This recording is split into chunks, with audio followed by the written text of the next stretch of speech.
doing? I'm doing a bunch of videos, pretty much the same type on swapping out all my outlets. At home I've got an old outlet in all of my installations here, and I'm swapping it out for a white faceplate and a white outlet. I'm doing that because I painted the wall white, and I'm also doing it because I want to upgrade the outlets that are in the wall. A lot of the outlets that I've removed, wires were not inserted in the back poke holes properly, and all of the wires were corroded. So now the lighting's not the best. I'm not going to connect the extension cord, and this is good enough. You should be able to see what I'm doing. What you want to do before you do anything is shut off the breaker. This is a circuit tester. I'll use this later. I've already checked it out. When the circuit is wired properly, the two orange go on the right and the red one stays off. That shows the grounding is right. So once I shut off the breaker, that shut off the lights, so I know there's no power on there. And then I'm going to plug in my meter, and my meter is going to show AC 0 volts. I know there is no power on there. There's no leakage in the circuit. And the next step now, and like I say on all these videos, this is not a hard thing to do. It's not an easy thing to do. It's not a hard thing to do. You're really just pulling something out of the wall. If you damage the drywall, go out and buy some patch compound and patch it back up. It takes you 2 seconds. If you can't figure it out, spend money and get a handyman or somebody who does painting to do it, but it's not that hard to do. I've got videos on my channel on how to do that. Very easy thing. If you mess this thing up, then you're going to end up hiring somebody anyway, so why not try to do it yourself? The important thing is be careful, take your time, be patient, watch what you're doing. Don't kill yourself, don't shock yourself, don't do stupid things. Be alert, be aware of what's going on around you. Don't touch things that are going to shock you. But if the power's off, you should be okay. I'll talk about that as I'm doing it. Get a screwdriver, take off the faceplate, get another screwdriver. This looks like it's going to be an easy one because this has got a lot of opening on both sides. Some of the videos that I just posted, there was not a lot of space on both sides, and it was very difficult. And there was also, you can see this outlet, it's not stuck to the, well, it's a little stuck to the paint, but not a lot. So it's not going to do any damage to the drywall, the wallboard. This is going to be a very easy one. I don't know how many wires are on here. Sometimes you're just going to have 2 wires poked in the back. Sometimes you're going to have 2 wires or 4 wires if it's daisy chaining to another outlet. Sometimes if you have a switch connected to this, you're going to have 2 wires, and maybe a couple wires on the screws on the side. This is a 15 amp. Oh, if you have a problem getting the screwdriver in there, I'm going slow, but if you have a problem getting it in, just take a knife or something or the screwdriver blade and break out some of the paint in the screw head, and it will come out. If you like my videos, thumbs up, subscribe, a like. If you want to donate to my channel, ask for my PayPal info. There are little tabs that are on the back of these outlets. If they fall in there, they're like plastic, so it's not going to short anything out or hurt anything. This bottom screw's a little tight. Doesn't really want to come out. I didn't scrape the paint on there. So, what else is there? If you have a product you want me to review, if I can get a hold of it, I'll do the review video. So the bottom one is almost out. I think the top one is out. Okay, there it is. And they don't always come out like this. Sometimes they're stuck to the paint. So this is a good one, which is nice after the ones I had to deal with yesterday. One on the top is a little tight. All right, so yeah, this is beautiful. The wire came out very easily. So we have our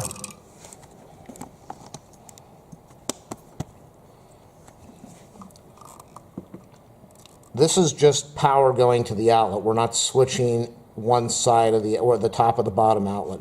So what we have here is we have the white and the black coming in to the outlet, and the white and the black going out to the next outlet in line, and then we have the ground over here.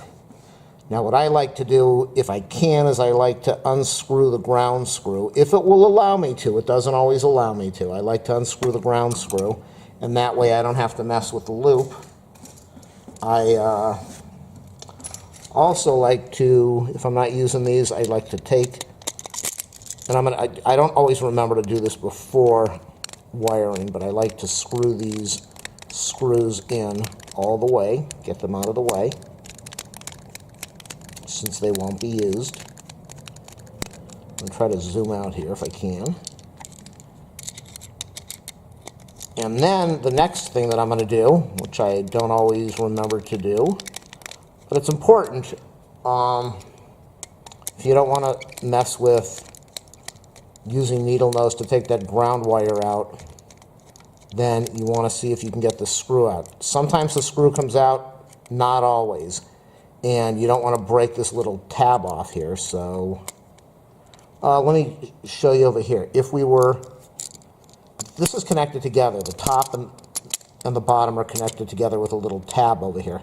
So if you were doing a wiring job where you have it like this, but you've also got a wire going in here, and part of the one side, the top of the bottom, is connected to a switch, then make sure, look on the one you're replacing and make sure that one of the tabs is probably going to be broken off, and you're going to have to do that on your new one. So, like I said, yesterday I tried to take out a ground screw and it didn't want to come out, probably because I was in a bad angle. This time I'm doing it beforehand. This will make it a lot easier for me when I'm dealing with putting the old ground wire into the new one. So, the way you shock yourself and kill yourself is the power goes through your body and then goes to the ground. So if this thing had power on it, if I didn't have the breaker off, and I put my finger on there, I'd be getting both voltages, both sides of the power, into my finger, and it would jolt me. It would probably kill me. If you are touching one of these lines and you are standing in a puddle of water, the power is going to go through your finger, through the body, through the water, and to the ground, and it's going to kill you. If you are touching one of these wires and the metal pipe, metal outlet box, metal something, if that is grounded to the ground somehow, it's probably going to kill you. Best practice is just to use one hand at all times if you can. And if you're using both hands, just be careful what you're touching. Okay, so I've done the safety part of it. Now, what I'm going to do is, in this case, I want to get that ground wire off, but I don't want to be dealing with, these wires are still in there. The power's off, but I don't want to worry about touching something, so I want to get this out of the way. I want to get this wire part completely out of the way. And what I'm going to do first is I'm going to grab a screwdriver. You don't want a really narrow blade, but you don't want a thick blade. It does make a difference. So remember what I was talking about. You don't want to touch both sides of it, even though you could because the power's off. So just be careful. So I'm going to turn this sideways. I'm going to take this screwdriver. I'm going to push it into the hole. And this might be too big. I can't remember if this was the big screwdriver. Press it into the hole. Yeah, it doesn't like it. I'll go with a little smaller screwdriver, press it into the hole over here. Sometimes you have to angle it down, sometimes you just press down, but you can see I'm holding the screwdriver, I'm pulling the wire, and I'm also holding the outlet. Don't grab like that. Don't get used to doing that. Take your time, be patient. You'll get this thing. It will happen. It's not happening on this one. So, there it goes. Pressed. These are really long wires. And they're a little corroded. So what I'm going to do, I'm going to work one wire at a time so I don't have to have bare wires shocking me or hurting me, causing damage or harm to me. And I'm going to use some sandpaper, or you can use, you don't have to do this, steel wool, just to remove some of this old 40-year-old corrosion that is on the connection. Make it look like a nice new wire. And since the ground wire is down on the bottom left, make sure that with the new outlet, you're going to have the ground wire. Remember, I just removed the screw, but the ground is going to have to be down on the bottom left. So I want to get all of this out of the way and make it safe for me. So I'm not going to touch the screw over there. I'm going to take this. This came out of the top. I'm going to push this into the top hole. I might have to pull this out and cut the wire because this is really long. There is a little thing over on the back. Where is it? I can't even see it right now. There's a gauge marker over here that tells you how long these wires should be stripped. So we'll find out if this is too long.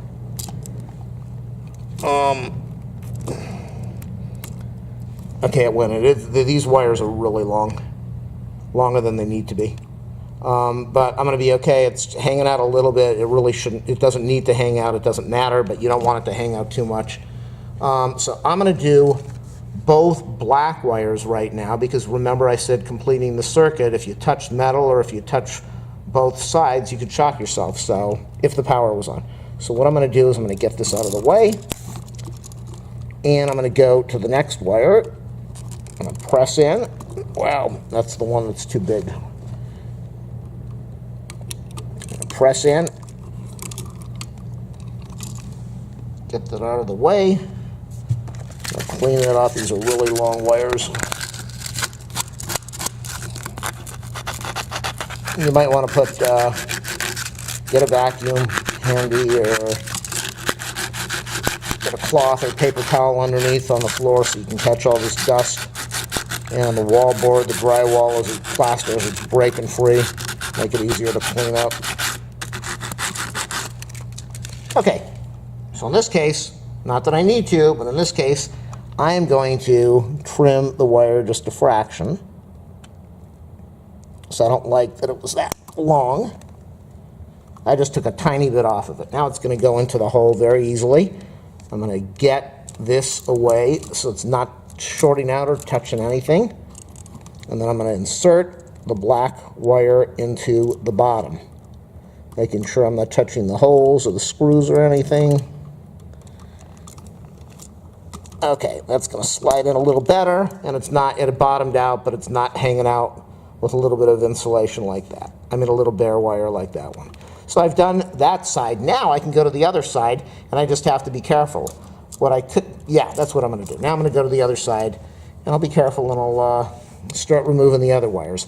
It just depends on, do you want to do the top one first? It's easier to get to. Do you want to do the bottom one so you can stack the bottom one and then do the top one? And whatever way it works for you that makes it easier.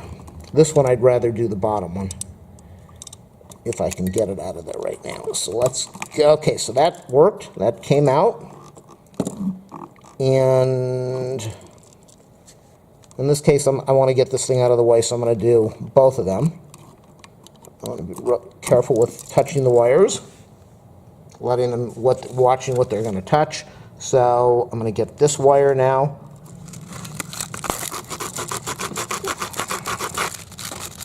Being alert and aware of what I'm doing, making sure I don't short anything out or touch any bare wires or any metal. Clean the wire. This one on the bottom.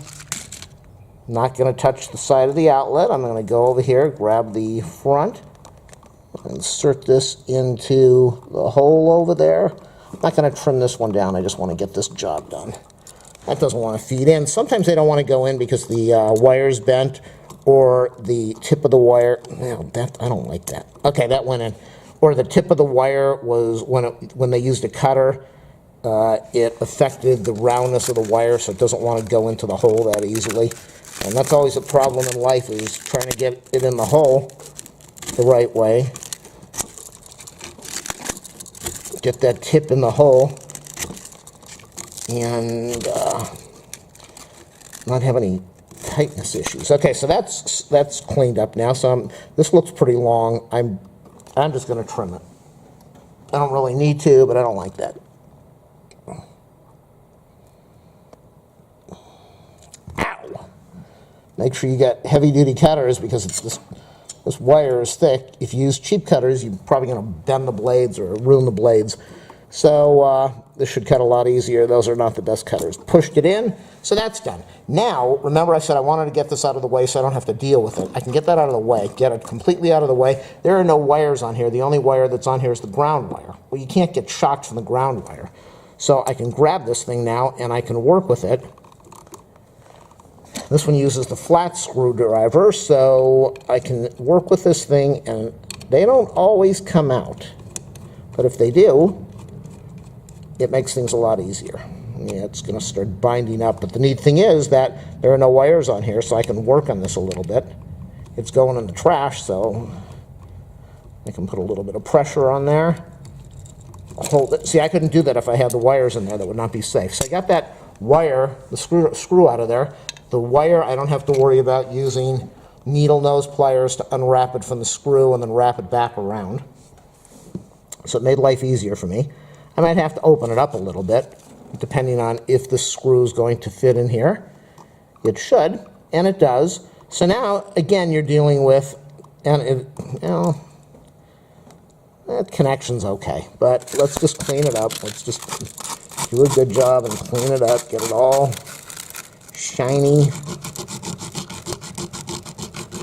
So sometimes I like to do the ground wire. I like to get the wires out of the way and do the ground wire, taking it out and putting it back in without anything in the outlet, and other times you can't do that. In this case now I don't have the power on again, but I've got all these wires in here, so I've got to turn this, insert it into the hole, and try to get the screw to thread. I'll get the screwdriver over here. Hopefully it won't slip, and I can get this thing to turn in. You don't want to strip these screws, that's for sure. Which is what is trying to happen right here. These screws will not go in on an angle. It's a very fine thread. And as we see, okay, I just touched the side of the outlet, which I didn't want to do. What I like to do with this is I like to turn this on its side and just take the pressure off and get the wire out and take the pressure off and turn it the way it should be. That way it is easy to insert it into the hole. And let's see if that's going to work.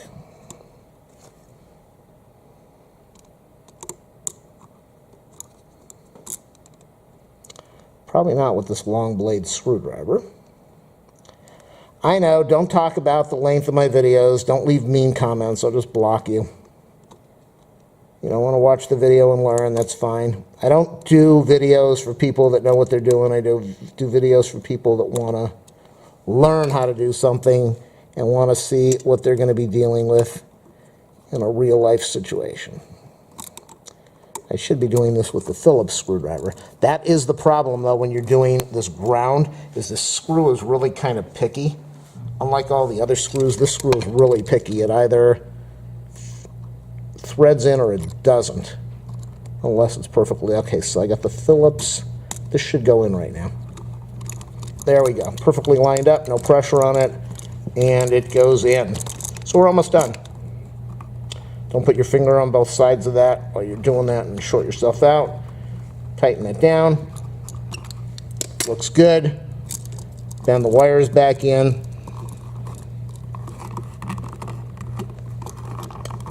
As I said in my other videos, when you go to the store and you buy this stuff, make sure that the outlet has the 2 screws in it. A lot of people like to go into those box stores and take the screws because they lost one.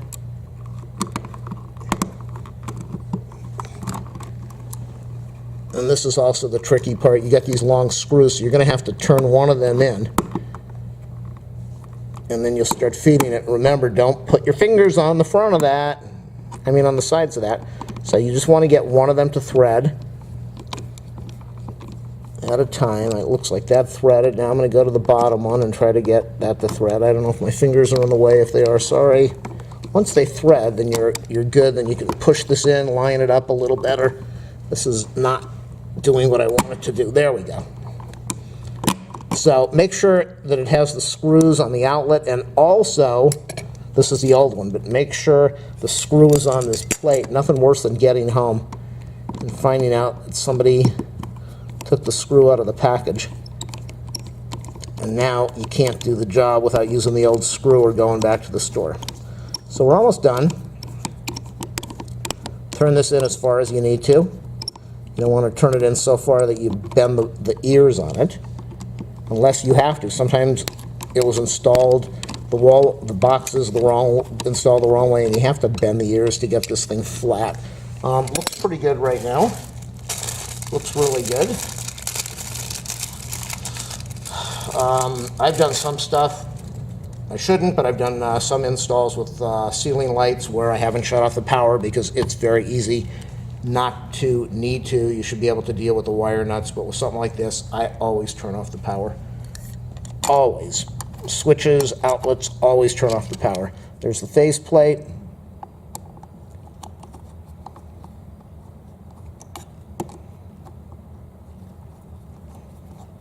And again, hopefully you'll do a thumbs up, subscribe. It helps out my channel a lot, helps me out. Okay, so that looks pretty even. If it's not even enough, go in there, fix it up how you want. I'm going to plug this thing in. I'm going to go over to the breaker, power it on. I really need to connect the meter because we already know by seeing that the power is on there. And as I said before, I checked it before I did this because if the wires were not the right way, then I would have connected the black to the other side or the white to the other side, or I would have checked to find out why my ground wasn't right. So we know that that is right, which means this is going to be right. And that is how to install or replace or fix a 15 amp outlet, socket, plug, electrical in your house. 20 amp is they're all pretty much the same. Just the most important thing, be really safe, be careful, and take your time, be patient, and go slow and watch what you're doing. Thanks for watching. Good luck. Be safe.